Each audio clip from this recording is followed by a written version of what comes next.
Matamgi Manipuri Wari channel asibu tabiriba kwai pumnamakpu taramna okjeri. Ngasi sumahusagong Yambung mapal suba tangkak amok puduna lakjeri. Mayam punna taminarasi.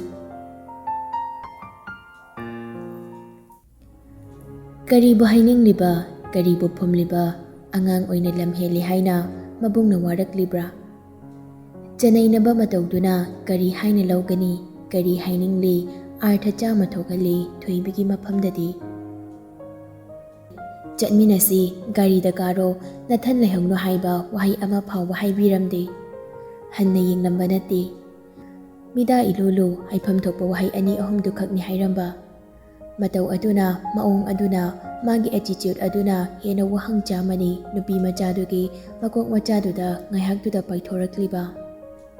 Gariya de se khanglineba chatminasi ga haide matomtaga chatki hannaga yinglamdene khundo ame behekda aina kai dawkhradana is kariyaba aibo minute mangagi manungda laktradi sini kaino aibo hatawri brahisiba aina kai dawkhradana Machindo paithokpaga pomthokpaga mathanta murum murum sole haijabai wani masuki magi yambung sathibado machinda thokpa ma pangangang labaso tawramliba mataw hairamliba soktak tawba wahai kharado kibadi phawri kuina panthade maphamduda maso hathu mayum yongnaba hotnaje tanja ichachada Elina do gam hek thingjinai Thaibi mamai palai thorai Elina oirambaduda nokphet khomlai hauje kai chatlorino pojai mayam siga bazar karubani haladoira che haladoini adudi ai thinbiramage lao yarani je ai auto to hankrage hey thilamage lao ne yarani kaigino nungai dabro ine thinbase upai leite khumpham khangda nokbi tawrai kaisu kaide khaladi thinbiram lage lao chi da yetlane na haima aina thinbige haisidi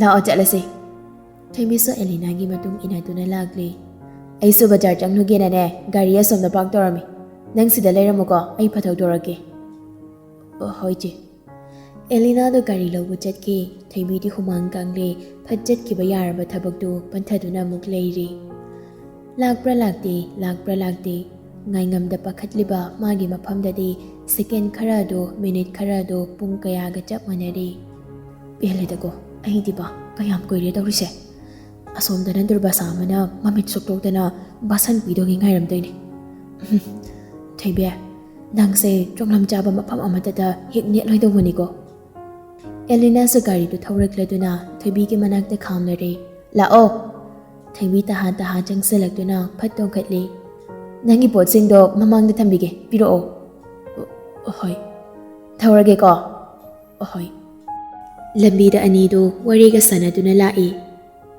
Noi mi kaya na puna layrise mari ne je Yambung na khwai ahal ni ka koi nu na hang ni sinama tumina thogi thaide nata bra mathak ta layriba laiti nang na yai ma yare ka thabi machin ga do khajik jinglap tawrtuna tahalagi ai ma ando noi Yambung do khara sathi ka khara da nate mayam ne hangjiksu ai ma ko do sibru khangdri Akon bagi wadu ma tapna mathan tahijabani Elina tahandana Hoi ma se khara sathi asina su phaida nupa haisidi khara sathi bana pakjaida ilem galemaga wangang bada magun yam le khangdida noi Yambung se awat pa amate hek leite noi mama se do yam phaingo Yambung pokpi bagi mari leinariba mai wa mayam siba I sa haigalokdana gari dagi phan chong thagini gari nu pinu khangdiba Wangang bada thamoi se nagi tawhale kaidawre tumin lairide nate chena ngang bada tari ni nang su khara ngango kaino ithanta ngangwa nangaite che asi leiraksida haijilo hoi thaibi hangi gate tu maktada gari du khamli arna balcony du taleptuna khudang gari du thangat minute masing parambani thongal la gari khamlakpa du da yenglai Elina ga punna lakminaduna gari dagi thoibi kum tharakduna pochai lawsinbadu ubada hena sukla pisum ani do tawrakli kuini yenglamde imungda phajangki Che, yam nungaijare thinbirakpai. Thank you. Hera, nong phadok tanja sabasibo. Elina do changdi changningбani, Thoibina wa makha taraktabaduda tumin lei. Thoibi so changusi kadai haifam khangda tumin leptuna lei. Phare dudi, yumsu khanglabanina nongma koirake ko, ngasi gidi halage, chango ko. Thoibi hojiktada nokphet haina baukham pirai. Changdi changhaningbane, yumsu yawrabanina. Anta chena nongmoina phajana koirake harabanina lehorake ko che. Elina do changma ngamjai baukham duda upai leita noksilamlaga gari du thauduna chatkre. Meeting ama wangang nama yade marawa ma ilele chingnani gelo hele wakhal charangni. Thoibi so imung da chingle e kirup arnab ki yum duda yengduna. Aina thabak amatang chathokhlubasida yumse kanam leiramdene kadai chaluriba nangna mo ha naubi lehokdaine leiramdene hei madu so aini bazar karubani bazar da mukai thok banangde bazar da bo sana budget kadro pochai mayam se udro hai kari leiruriba ha kona tamna chalasu ya basida yumse kanam leite khanglaba natro aingonda da ngangi naubi lehobani ma lehobaine aina chalido adu baba matang jade haiba kona leirasu ya ba potsida yadabaini imana khangsu khangdana hai yare ko noiga ngangna bangam japona de hai chak thongana ba tawramu nang yambung chak lamin hairambani imadi naubi yengboina lekai nupi marupta hojik meeting tawni na hairami yawrudaba yaroi wana wara kansida engona namsilamdoiba imana taw haibro meeting yawda khai karino ne henoi shibo haide naubi do thiro chakpu de thangalamage ensanga se thonglu law hayo leiram labudi tansilake numit tarabasi phawba kadai da bu chatlino khangde madumana memton do ngang dena thokri Thoibi pochai mayam do mafam chana loisinduna chakmoi thangatba hotnari minute manga se pungkaya ga manhalino khonjol chawrap hairakpaduda Thoibi khangpre khangi khanglidana kari romba thabak tawrubaino kaino yamba hairo pungkaya ga manhalino aindi ngasai ne yawrena imana paukhon mayam thaudarambai tawani janaribra nang paukhom do ba chanai arnab khongka khara thangjela e chakhom duda Thoibi mamitu tagup kirap singli jahi kya sore koi ba jahi kya sore hai sita dena aira kaino yamba swai sida nang na tabau atopa mi leiribra 21 sore 21 khak sori banangna lairik makha tamthau haiba sikhang khangdana yadre aduga nupa nahaga irang tawnabasi phajana experience leiramene tawdi image tangni siro nangna hainingni se asingbai ni yambo ai tawdeba oidaba ngangba mi se ai yam hainadaba phawi masi khangna jetpa tamo asingmani yambo ai ba minamge khalakana be uhawdaba mafam da phawba ai khangdraina hiram amata da minamge na khalakano Thoibi bakatna haingi tawramba wado jab lepi kirap yengi arnabda mok ai ba hena sawale hena warawhale oida bangang bana ai ba minam bana arnab Thoibi da sawrap inglamnaga mamai khangnei leiduna thoki ge tawi Thoibi samagi yambungna taha thoki ge tawbuda khangai haire ai de nupa ge irang tawde nupa so koide yambungna nupi koi bane ai de koi so koide Wadu latkap tawnani Thoibina matat hairakliba thangdoke tawramba khongthangdo jab leplaga mamai pat onselai khongthang khara thangjilaklaga mamit khojilap tawna ai kedaweba Thoibi arnabtegi mityengdo phatna thaiki direct hanglakpaduda haidi haidoklu paukhum pifam khangda mamaidu hot leiduna khangli kedawe habano hayune ai kedaweba nupi koibado ahai khut achobasina amutang thabada nang hingpham leiroi luna tawre matik nawanga kana ai sawalaga nang aphaba oini na khanbra wa makha tarakana wa dukha khairamlaga phathokre Thoibi su thingalamba sordo chaning tana amuktang sang na hondora e dorba so ai sine kari chanarige pokhumni na mari marang itatat khai khangba khangdaba wangak da Nupi koi haisu sawi. Aidi inase pangbanina ko. Mahabodi mami tangbra kai. Aidi inase pangbra. Aina nupa ga wari sabane yadaba. Mana nupi koi bane yaba. Saura adi ko. Aisune. Ngasai liam daba jagat lesto. Ado thok koi shini. Mai mamang sila. Amok manthanda sonjeri. Phagi oinu koi sila sirone iba. Dauru laung ga yang pande. Koi durbasa se nongsina mai seng seng di. Happy ki daw mali. Kara kara di ki yeso. Kanki ki ba matang so yaura ipo ni da. Numitang do chak pi bachet pa ki ri thui bi. Kara lang na ki baga maral irei lei ba daw na masado ihei hei na jadre. Nang binoy na lag ba do da Arnab ngaklap daw wi. Nachide. Tum haure. Asuk nga na. Ahoy, chak sa jade janing de hairaga tum haure. Arnab wa makha tadre. Nang bisu chak tu thanam laga jatkre. Arnab masado inung nungai pham khangdabagum ama phawre. Chaini chaithoklu thoibina mabu ki jaba matau wa haiba ngamda matat ngangba kaya du koktu da ungsinduna leire. Phok haugalaga barum na chinglakduna shower do on tawduna kokki sarukak ising aying maduna phuhalli. Hauju phawtum dribaje.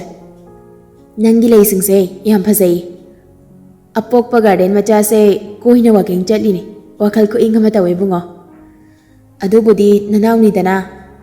Awa inki yam ingi phazai haiba. Haima, aina dinabani koi kau dure. Ima, koi bungo gi small garden se phazadra. Phazabani. Ima di numit khudingi ngayang ta oirasune sido pothari ni. Leising se yam na maning tamna sajai ngo.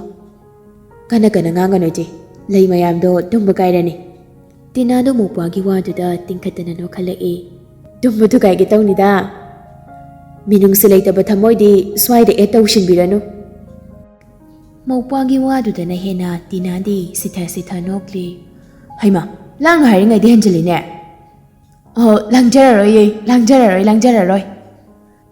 Nung sinane kayam kuiba phawba chuki ki hai no khangdi haiwane. Sukle pheu lekte tawrise. Haujik sumang le emo. Juza sanu kai noima. Nung juraga imana do gam chakpiri do na kai gino. Atiya mathakse phul oirade nung mayam do kai de dung sila tham dawrige. Atiya do koi pai ga lairi ba layam do nung mayam na soran pham khangdre na wakat mi pham na re na haibani. Laima chonglam jadi da nang sei bunga. Pakti hai mayam da ekta no khale puknu puk than bane. Awoi ba hairaga bu nok le sei tan ra khangde ne. Hai, yare. Nong churak tore, changnyan rasi laknaro. Ahoy ima. Phana bu nungai ni. Nong chuba ngai kisiro khangdi. Sumang sida koi chen masana na ba. Bunga, wathi do yam nganganu. Taning de ko. Noi sidi ba. Aina wa matang haibada wathi yekta tahale. Noi dei aina hana changjakrage da. Sayon da phuk haugaladuna gamgam mang tharaga changkre. Tawrisi ngune hei mase.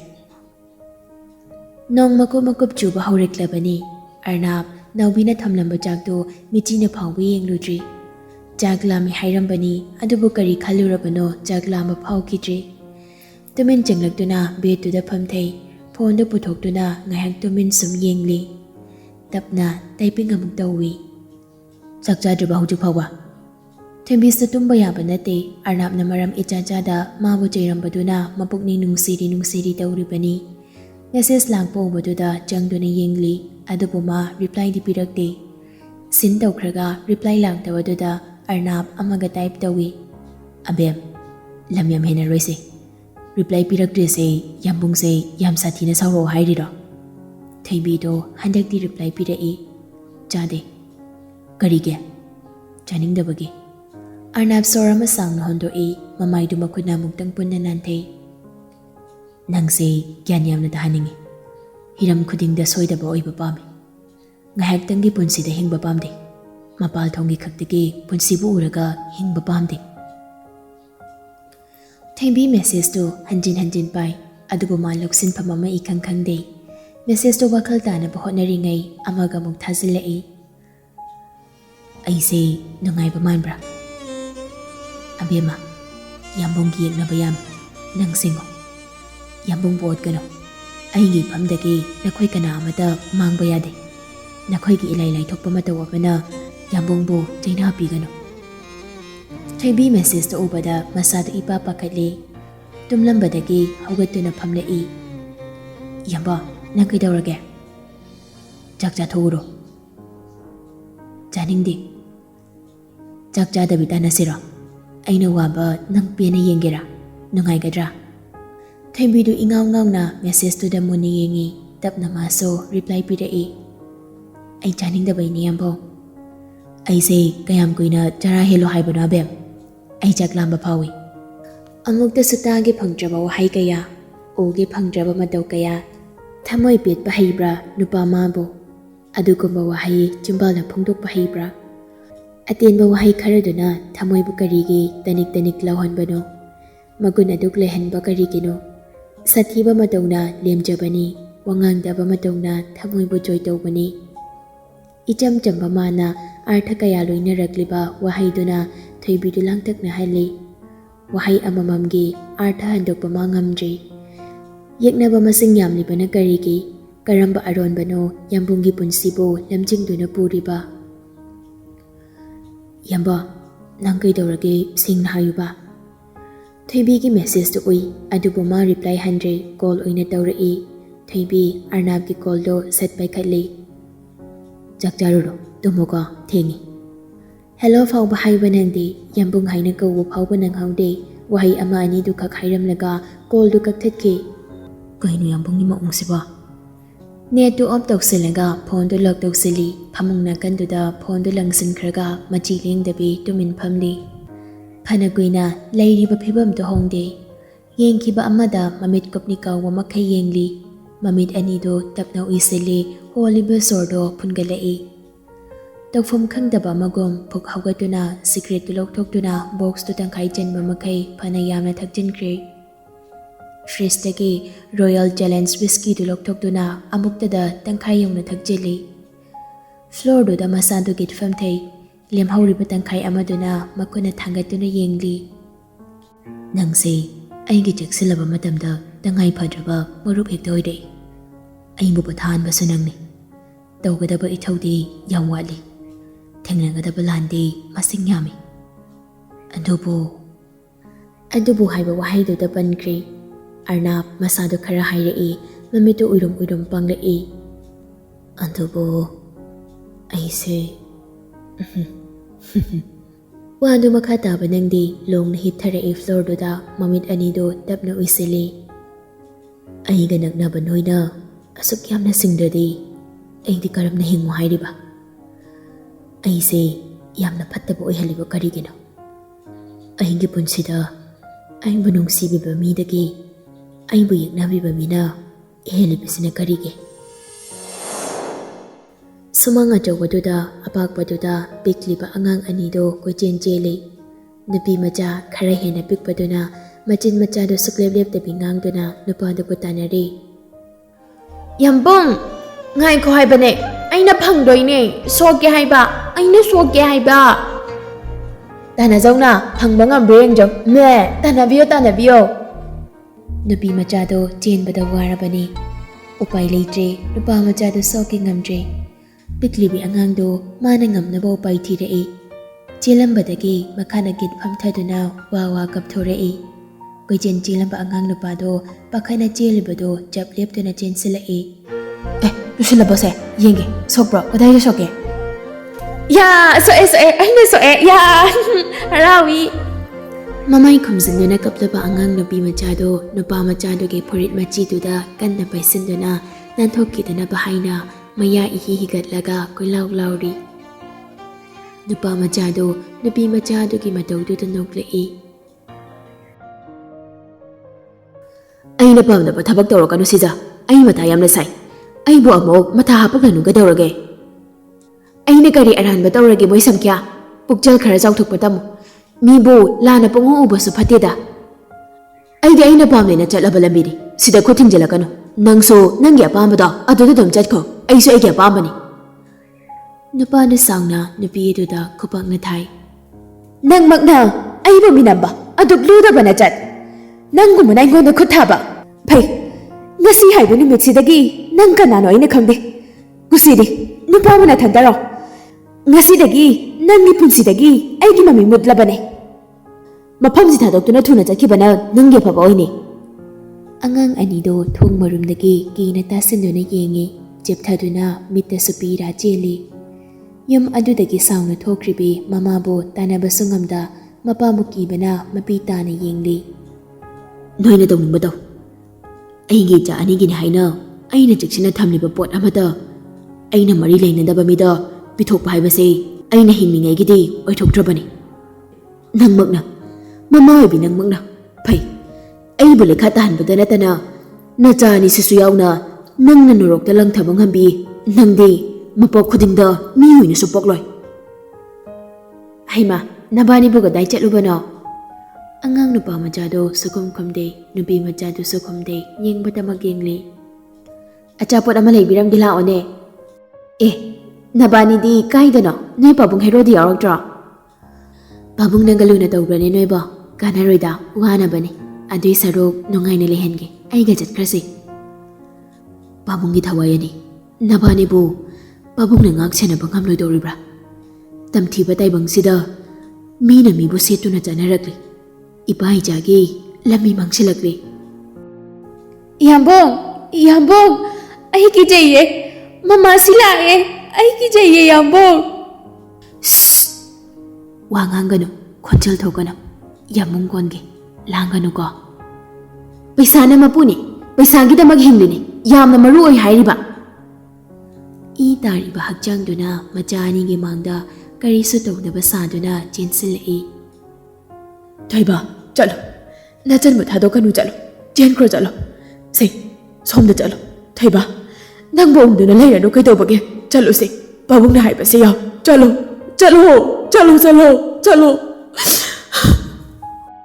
ꯈꯪꯄ꯭ꯔꯦꯛ ꯈꯪꯅ ꯃꯆꯟꯅꯨꯄꯤ ꯑꯗꯨꯒꯤ ꯈꯨꯗꯥꯡ ꯆꯦꯠꯅ ꯄꯥꯏꯁꯤꯟꯗꯨꯅ ꯑꯃꯝꯕ ꯃꯔꯛꯇꯨꯗ ꯆꯦꯜꯂꯛꯄꯅꯤ ꯇꯥꯈꯤꯕ ꯑꯍꯧꯕ ꯅꯣꯡꯃꯩ ꯃꯈꯣꯜꯗꯨꯗ ꯄꯥꯈꯠꯅ ꯈꯨꯗꯤ ꯈꯪꯊꯤ ꯊꯤꯖꯤꯜꯂꯤ ꯑꯔꯅꯥꯞ ꯂꯣꯡꯅ ꯐꯨꯛ ꯍꯧꯒꯠꯂꯛꯏ ꯍꯨꯃꯥꯡꯅ ꯃꯁꯥ ꯄꯨꯝꯕ ꯆꯣꯠꯂꯤ ꯁꯣꯔ ꯆꯥꯎꯅ ꯆꯥꯎꯅ ꯍꯣꯜꯂꯤ ꯉꯥꯏꯍꯥꯛꯀꯤ ꯃꯃꯥꯡꯗꯨꯗ ꯎꯈꯤꯕ ꯃꯌꯥꯝꯗꯨ ꯃꯃꯤꯠ ꯄꯥꯡꯂꯛꯄ ꯃꯇꯝꯗ ꯃꯤꯠꯃꯥꯡꯗ ꯑꯃꯠꯇ ꯂꯩꯔꯝꯗ꯭ꯔꯤ ꯃꯈꯨꯠ ꯑꯅꯤꯗꯨꯅ ꯃꯃꯥꯏꯗꯨ ꯄꯨꯟꯅ ꯅꯥꯟꯊꯩ ꯃꯀꯣꯛꯇꯨꯗ ꯃꯈꯨꯠ ꯑꯅꯤꯗꯨ ꯀꯟꯅ ꯄꯥꯏꯁꯤꯟꯗꯨꯅ ꯇꯨꯃꯤꯟ ꯂꯩ ꯆꯅꯨꯅ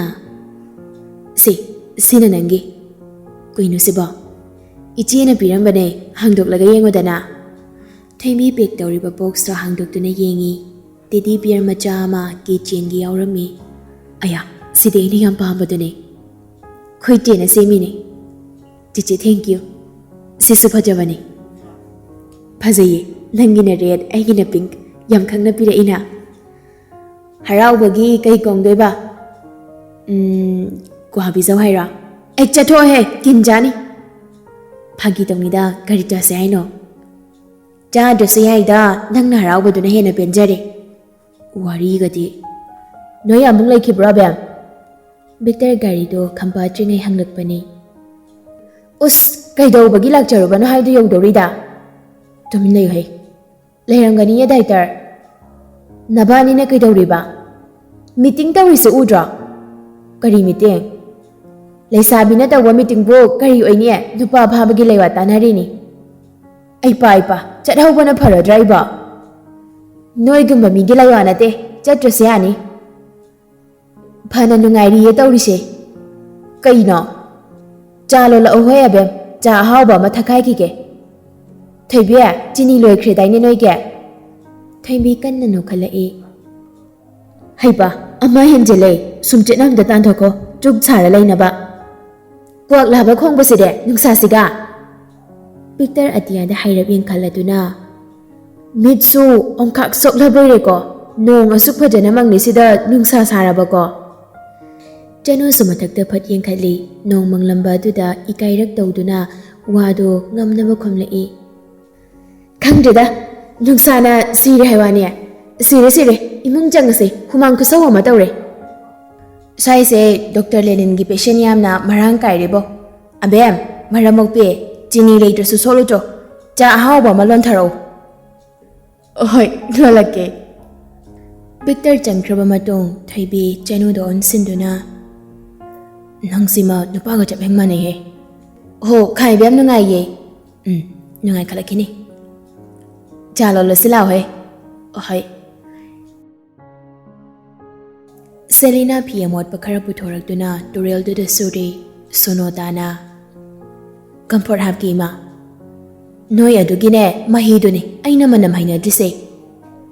Yam hapoy ki ma. Hoi ima thadok pirage. Yari ima yam basunate ayedum loisilage. Adudi ima kok sem da taithok lukige ko. Pino suna nong mangli paduda turel mapan duda Selina do pukning du inong da e. Kathai da puleram ko duno. Mayum da bujalang gadra koire ko o kita baso. Sida sunong terakti lakni na hiram laga atam laktre ko. Kay gino ina simu khalisiba. Mana laktraga aino ningbo power sina karige. Nong makak thengna ba ma ba. Kari hairino aigi wakal siba. Kaino mitau tawida. Nokfet fi do suba loisin na bahot nei hainari ngai nong do sumakop khikpa horakli. Selina do lanjen mana phamlam ba ma pa do da yeng laduna. Ngasidi phamlam la roido. Na do thamoi sokna kap la roido. Kari gino ina wakal henjel na khalisiba. Mara leita masa khangda aigi taibang sira chingsinduna sanari sina karige. Hai, ada leptana leirido nong tara eni hai. Oh, la ma. Lanchen bagi pam duda among tengyeng duna nokpet tawrami. Nasado nungai traba. Kem tawde. Officer trina kai ke. Mosa leisidi. Ma bahang banate nang buni. Wayam ngangan pakumpi bawai. Tumin phamu hairo na yum sida.